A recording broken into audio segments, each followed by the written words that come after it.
এই গল্পের শেষ জানলে কাঁদবে না কিন্তু না জানলে সারা জীবন খুঁজবে। তাই দেখতে থাকো আমাদের আজকের গল্পটি।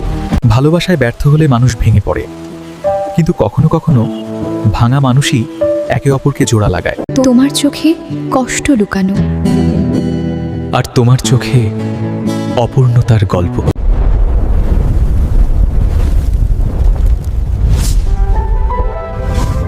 লিসা, আমরা কি পারি না একে অপরের কষ্টগুলো ভাগ করে নিতে? অবশ্যই পারি। দুই ভাঙা হৃদয় একে অপরের ওষুধ হয়ে উঠল। কিন্তু মাঝে মাঝে কিছু সুখ ক্ষণস্থায়ী হয়।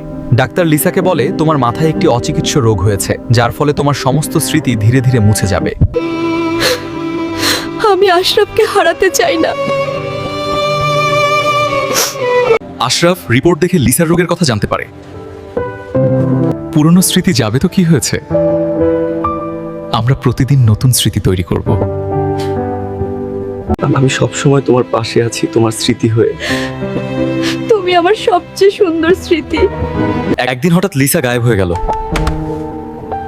লিসা! অনেক খোঁজার পরও আশরাফ লিসাকে কোথাও খুঁজে পায় না।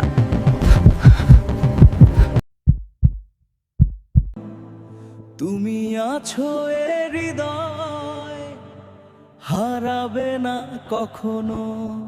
প্রেমিকার স্মৃতিতে লেখা গানই তাকে বানালো বাংলাদেশের সবচেয়ে বড় গায়ক।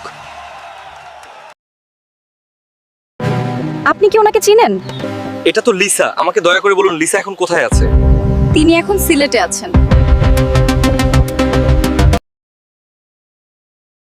লিসা, আমি আশরাফ। দুঃখিত, আমি আপনাকে চিনি না। আমি আশরাফ, তোমার ভালোবাসা একটু মনে করার চেষ্টা করো।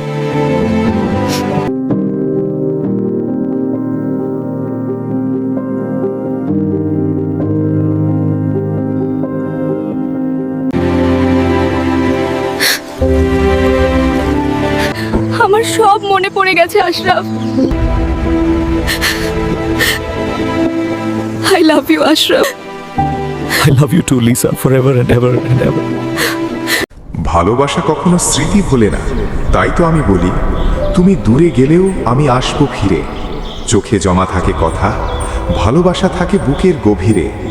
সব পথ শেষে আমি আসবো ফিরে।